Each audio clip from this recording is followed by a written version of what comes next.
Well, we are Berenguer Samos and ALB Ecosystem. We are a team of Berenguer Samos architects and ALB Ecosystem engineers.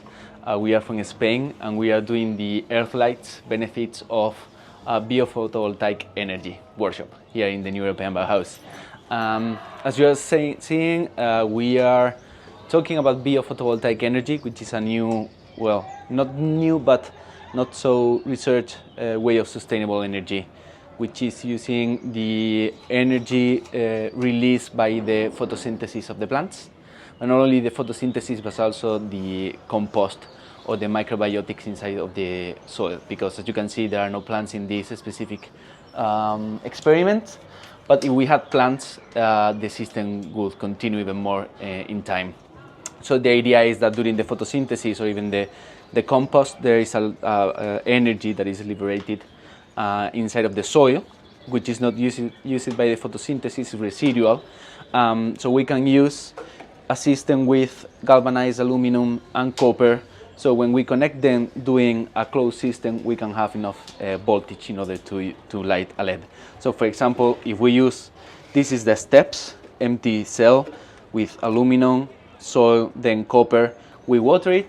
If we test it, we can see that we have around 0.7 volts per cell. So what we are creating are different batteries, small batteries, that produces 0.7 volts. So if we connect them in series, we can have 3.4, around 3.45 volts. So that's enough to light, for example, a small LED. The idea is that when we connect them together, we have the whole amount. This is a very optimized system. You can create it at home. I mean, you can use even with a screw, a cable. You can do a more simple system. So this is more evolved, but the idea behind it is using an anode and a cathode, because the aluminum is more negative than the copper, so the electrons in between with the water go creating the whole system. And how could I use it at home? With this amount of energy, you can light a small LED or even a slightly bigger LED. We are working on optimizing the amount of energy produced so we can light a bigger light. Welcome. But there are some researches as well in terms of urban planning, urban lighting, or even domestic lights that can be light with this system. Like the whole house, you can power on this? That's a little bit too much, too optimistic. But the good thing about this as well is that there are other sustainable ways of energy, such as solar or wind energy. But those systems, if there is no sun, for example, at night, there is no wind, it's not going to work. So it's dependent on that. This system, as far as you water it, you can make it last for as much as you want. The only thing is that you cannot allow the microbiotics inside of the soil die.